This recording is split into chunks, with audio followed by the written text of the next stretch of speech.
Welcome back to Her Rules Radio. I'm your hostess, Alexandra Jameson.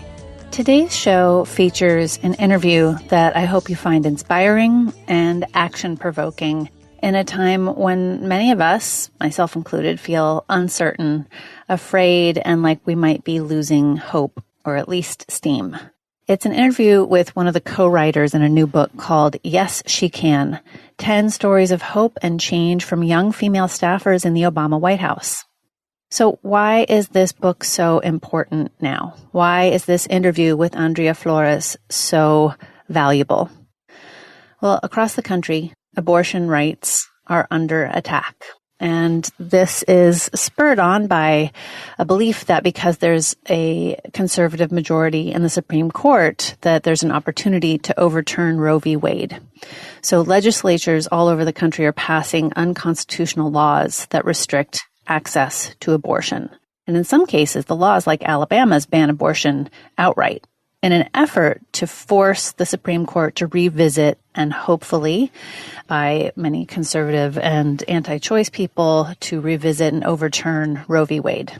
In other states, the new laws are meant to make it so hard for people to access abortion that it won't matter whether Roe v. Wade stands or not. In 6 states, the restrictions are so harsh that it's led to the closing of all but one clinic per state. Passing Democrat-controlled state legislatures in Illinois and Nevada and Vermont have been passing these incredible abortion rights bills. In Illinois and Nevada, just this month, they passed bills that label abortion a fundamental right for women. The GOP Vermont governor signed a sweeping abortion rights bill into law. Under the measure, Vermont is required to recognize the fundamental right of every individual to choose or refuse contraception or sterilization, as well as the fundamental right of every individual who becomes pregnant to choose to carry a pregnancy to term, to give birth to a child, or to have an abortion. So while states like Alabama, Missouri, and Georgia are grabbing the spotlight for these really restrictive access laws, Nevada is also moving in the opposite direction. The Nevada State Assembly just passed a law removing some really outdated requirements that had been put in place decades ago, including a really demeaning requirement for abortion providers to share the possible emotional costs to the patient about abortion, as if women don't know themselves, don't know their own emotions and the possible emotional costs. I mean, really, these laws can be so demeaning, like women aren't fully formed, functioning human beings that can make their own choices. Now, fun fact, Nevada also became the first state with a female majority legislature in last year's midterm election. This is one example of the outstanding numbers of women who ran for and won elected office across the country. It's why I decided to have one of the co-writers of this book, Yes, She Can, on the show. Andrea Flores is currently a lawyer practicing in D.C., and before starting her legal career, she was regional policy director for Hillary Clinton's 2016 presidential campaign, and she served 3 years in the Obama administration as a policy advisor, policy assistant, and special assistant to the Secretary of Homeland Security. She worked on the incredible immigration bill that did not get passed, and we're going to talk about that. Fighting for something that you care so much about and what happens when you don't reach it. And before her time in the Obama administration, Andrea began her career in public service in New Mexico, working for her local congressional representative.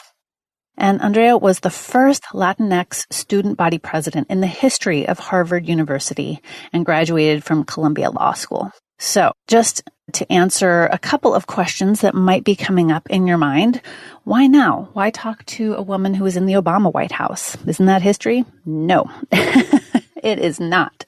It is so important for us to remember how many incredible, brilliant, dedicated people, women and men, who are out there still working, still fighting for progressive ideals and laws. Also, Latinx. This is a word that Andrea used to describe herself, and you may be seeing it in news stories or online social media. Latinx is a gender-neutral term, sometimes used instead of Latino or Latina, and it's referring to Latin American cultural or racial identity. So I'm very honored to have Andrea here to talk about her new book that she co-authored with several other young women called Yes, She Can. And you can find the book at yesshecanbook.com. At the end of the interview, Andrea also shares some of her top activist organizations, some of her favorite nonprofits that you can look to get involved. And Andrea and the other women who wrote this book are still on book tour for quite a while through the end of 2019. So if you want to go see her or some of the other women speak and get a copy of the book, go to Yes, She Can Book and check out where they will be speaking next. Here's the interview.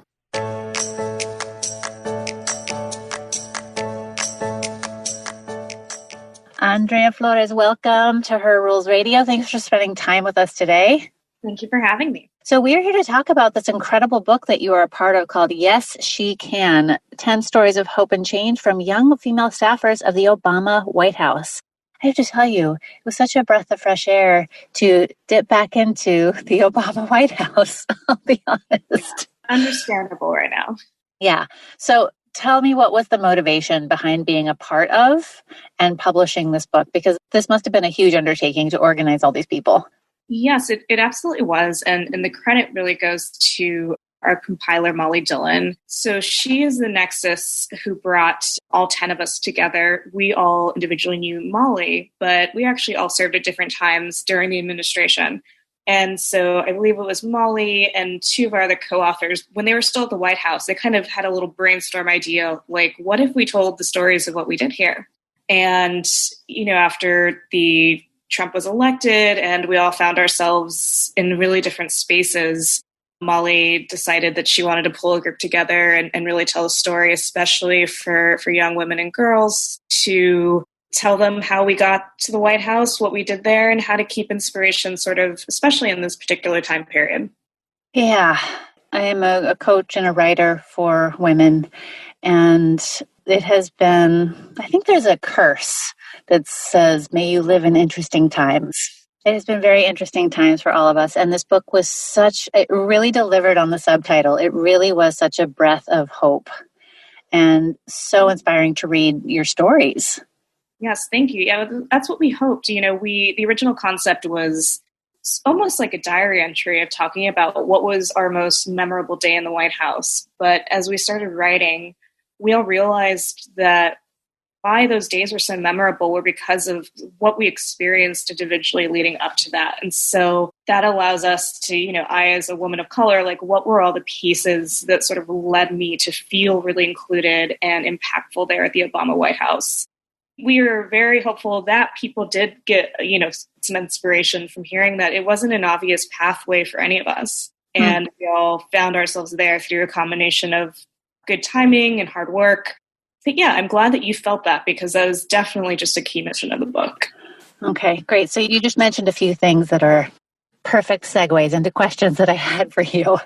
And you talk about in the book how you never thought you would work in politics growing up. Yes. And so can you speak a little bit about the road that took you to public service and ultimately the White House? Absolutely. And I was definitely one of those kids who I think a lot of people grew up this way, where they really loved learning about politics, where we watched C-SPAN and debate nights, and the 2000 election was really interesting and exciting. But when I left New Mexico, it really was a big culture shock for me, because I realized that it was still a little unique or rare to have sort of this Mexican-American woman who grew up on the border kind of come into Harvard and say, I want to maybe run for president one day. Maybe I want to go be the next Kennedy or Roosevelt, and seeing sort of my identity fit into those American traditions that we're really used to. We're really used to the idea of the male politician. And it was interesting being 18 and seeing all of my classmates also be really used to that idea. And so I did student government, which is really incredibly impactful, and I think a great place for young women to get some really good experience in working with ambitious, politically oriented people. It was tough. Harvard student government was no joke, as I write about in my chapter. But what it really taught me was, one, I had a lot of tenacity, and it really made me more determined to sort of prove to everybody that I was going to find myself, down in DC and in public service. And I had no idea how, and I didn't know who to look to. But I actually, in the end, coming from New Mexico, there was a woman who I'd grown up with, and she actually had volunteered for Barack Obama, worked for Barack Obama, ended up at the White House. And it was my senior week of college, and I found her name on the White House website because she was in the Office of Public Engagement. And I wrote to her and I said, hey, I want to go help President Obama. And she flagged my resume. And through that, I eventually got a foot in the door. And I started at, of all places, the Department of Homeland Security, where I met some incredible mentors that then eventually helped me go to the White House. And you never know who can help you along the way. And especially, I came from a community, sometimes it's like, you don't think Southern New Mexico is going to connect you to the White House one day, but you never know. I always tell people, be bold about reaching to others in your community, whether it's like your schools, your faith groups, your alumni groups of any sort. You just never know where people will end up and how they're going to want to help someone who shares an experience with them. I love that so much. My first exciting job, I also got through just looking at a website and reaching out. It was the Hole in the Wall gang camp that Paul Newman founded. Yeah. And I just wrote them and said, this was, 20 years ago, hey, I'm a healthy chef. I would love to contribute, work in your camps. And they reached right back out. They're like, we're looking for someone just like you. It was a total fluke. But this idea of mentorship is so important. It is, I know that in the corporate world, this has been something that there's frameworks around mentorship, etc. But a lot of people that listen to my show are either entrepreneurs or they're going, maybe like you, when you were a kid, you're going into a field that you don't necessarily have a family legacy in this particular career track. So how can people who are listening think about mentorship, either becoming a mentor, opening themselves up to being that support for someone else, or, finding a mentor? How does that work? What would you recommend? Yes. I think, you're right. Like in the corporate world, they're really trying to make programs and sort of steps that you can take. But what I have found, as someone who entered an industry, one that isn't naturally designed for women of color generally, but two, where I didn't have anyone in my family I could turn to or any traditional networks, a couple of things I found helpful.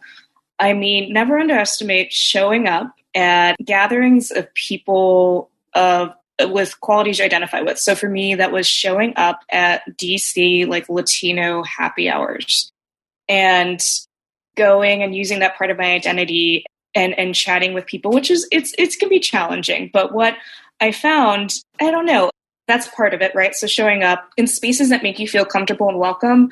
I often find that I'm also better to express a lot of my goals when you're with a bunch of like-minded people and people like to see themselves in you. And a lot of mentors end up becoming your mentor because you remind them of maybe, lessons they wish they had learned earlier and they want to bestow some wisdom.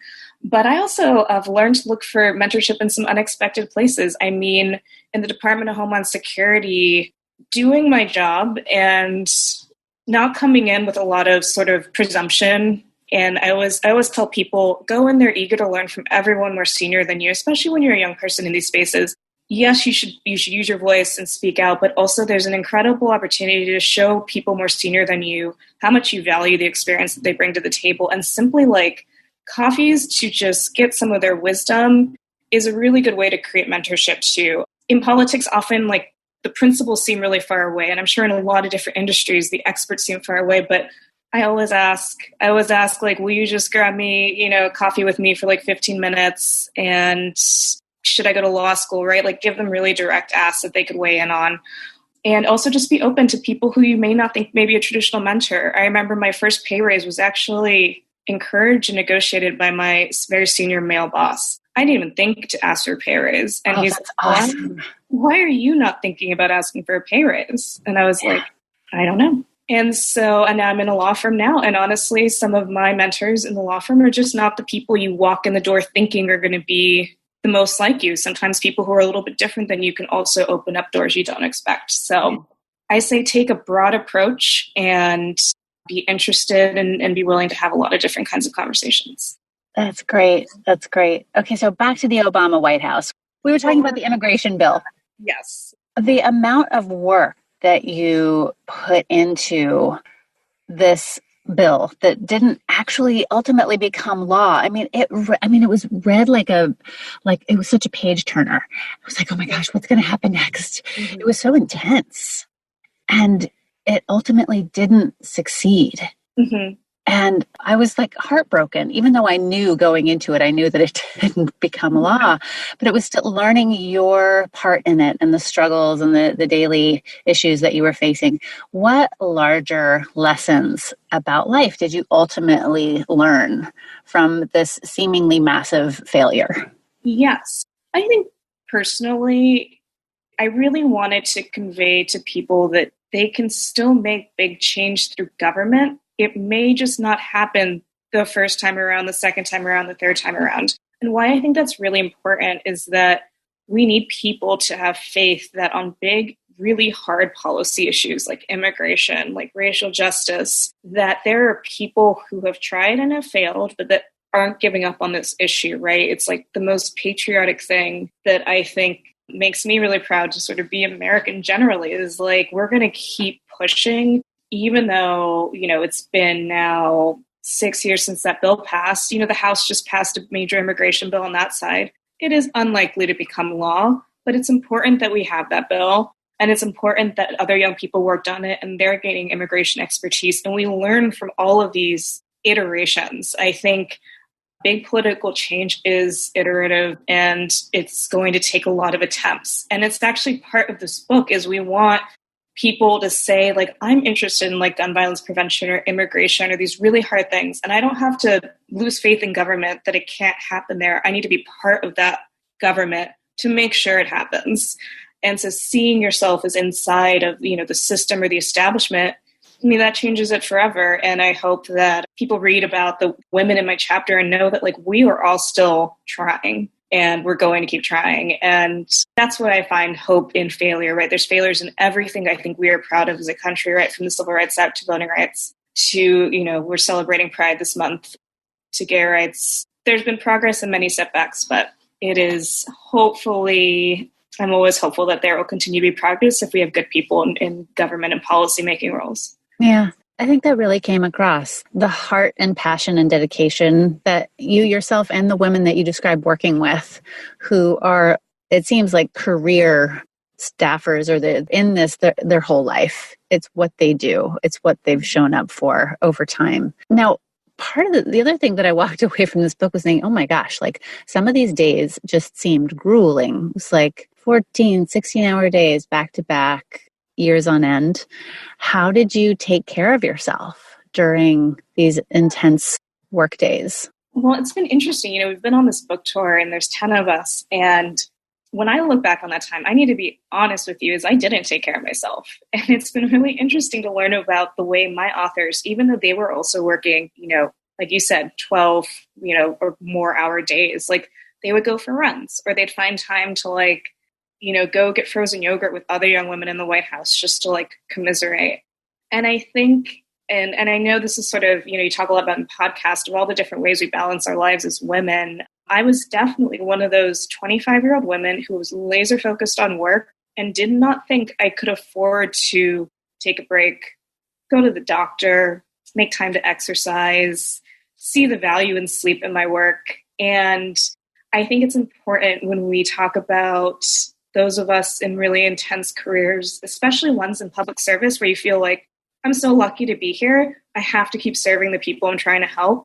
Sometimes your service is only as good as a service to yourself in a lot of ways, because if you are depleted and if you are exhausted, as I was when I was 25, I'm sure that I was much more limited in my ability to be effective in my job. And now I am 30 and I really believe in things like therapy and just more balance generally. And I think I have a hypothesis that should I find myself working on big legislation again, it will make me more effective. Mm-hmm. I was witness to a great conversation a couple of weeks ago. It was a panel that I went to, LGBTQ activists in New York City, and the topic of self-care amongst activists came up. And I realized, oh my gosh, this comes up at every group meeting or panel that I attend. the idea of self-care. And one person said, I stopped calling it self-care because I didn't respond to that word. It just didn't resonate with me. I just started calling it my healing. Like, what do I need to heal myself? And that took on this much broader topic of trauma that people are bringing from their own personal lives and histories to, if you don't sleep for 3 weeks because you're working on something important, you actually need healing there. So anyway, that conversation around using different words to describe it was interesting. Yeah, I mean, that really resonates with me because I also think in some communities, I think as like a woman of color, it almost can feel like a privilege to be able to do self-care activities. And I really like what you're saying about healing. Like when you go through a really stressful event, you need time afterwards. Yeah. And to build that in as not even an indulgence or something that even has to cost money is, I think, a really important way to think about it. Yeah. So you were in the Obama administration where an agenda for diversity and inclusion were a priority. Mm-hmm. Are you able to comment on how things are under the current administration and what you're seeing the difference between when you were in the White House and what the atmosphere is like now? Sure. I mean, one of the most beautiful things about the Obama administration was just this infusion of totally new voices in the federal government. And I remembered when he was first elected, just reading about his most diverse cabinet ever and the women in it and the people of color in it, and being about 20 years old and being like, this feels really life-changing. And I talk about, the nomination of Sonia Sotomayor and what that did for me coming of age during that time. And I think it's an interesting question of party priorities, where right now the Republican Party, that isn't a part of their sort of values and narrative in the same way. And so there is a clear difference, right? The White House is not necessarily operating as a way to say, we want to make history in this particular way. And obviously, it's disappointing. Sometimes people ask me, what about diversity and inclusion in the Republican Party? And I always say, I'm here to talk about that. There are many people in my community, the Latino community, who are Republican and conservative, but I don't necessarily see their voices there, and I think I've never been opposed to either working or collaborating with Republicans, but on issues of diversity and inclusion, there's so much progress that has to be done. And there are borderlines in this White House, a rejection of that, right? And when you reject that, you lose an ability. There's sort of a time period lost where communities of color, I'm not really sure they have much voice in the White House right now. And I think that's a detriment to the Republican Party. And I will say that the Democrats have to continue to work on it. We did a good job, made a lot of progress under Obama, but that isn't guaranteed. And right now, I like to say we're in 2020, and we need to continue to make an argument that we need as much diversity as possible on these presidential campaigns. So if we were to win, that we are even more diverse than the Obama White House was. Beautiful. Yeah. So what are you working towards now? What are your personal goals? Yeah, a big one is healing. I worked on the Hillary campaign, so for about 18 months, all the way up to Election Day. And that was a really devastating campaign for, anyone who supported Hillary Clinton, but also the staffers. It felt like a real turning point in my personal career to take a step back and say, what is my life right now outside of politics?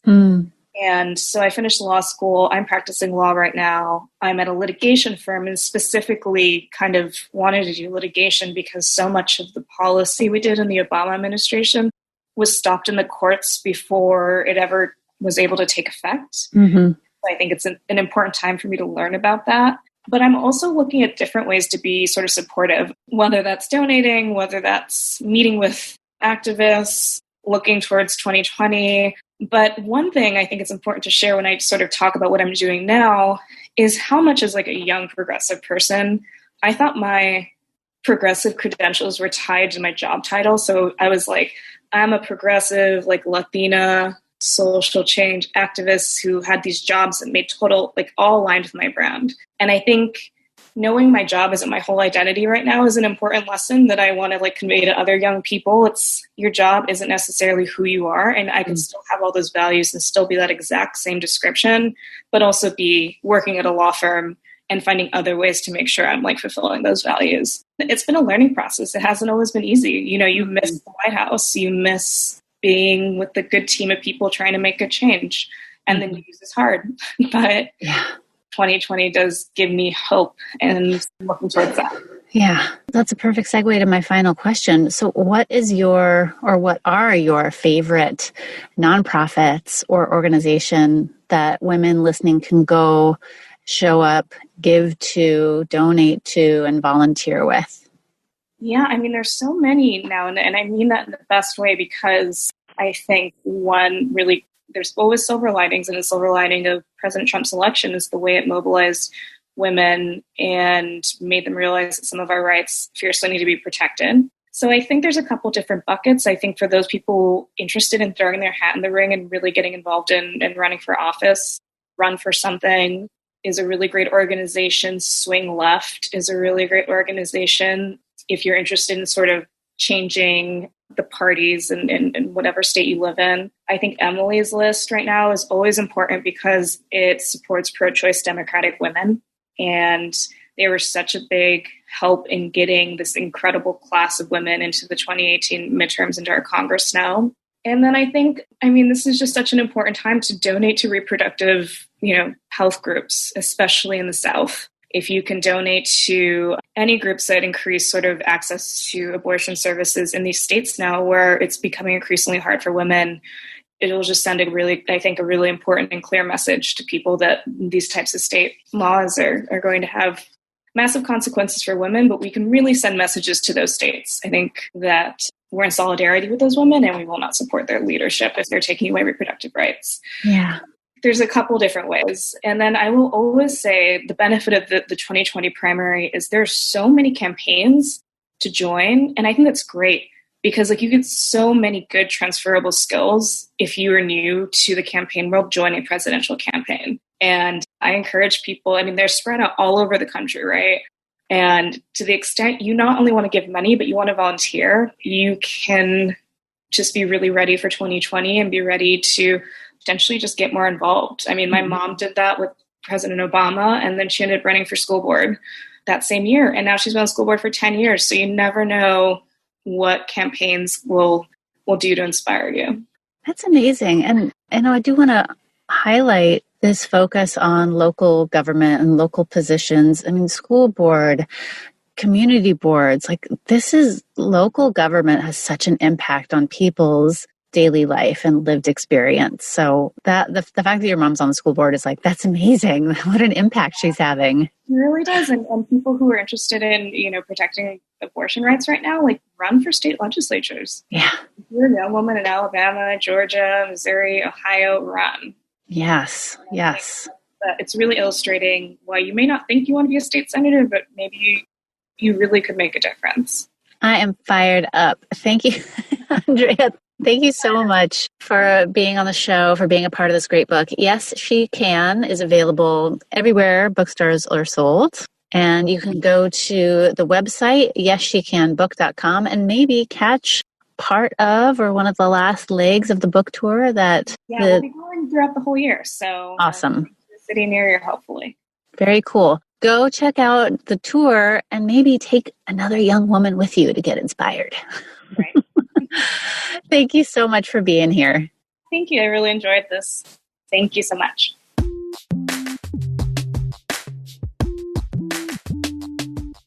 Thanks for listening to today's episode of Her Rules Radio. Head on over to herrulesradio.com/shop. Our wonderful repeat guest, Dr. Annika Becca, has her incredible product, Julva, one of my absolute favorites. I told her she should call it the female Viagra. She has some specials going on. If you go to herrulesradio.com/shop, you can get a 7-day free trial of Julva. Try it out. And thanks again for listening, for being one of our supporters. It really helps when you share the show with friends that you think might get something out of it, or go on over to iTunes and put up a review. All right, take good care. See you here next week. Mwah.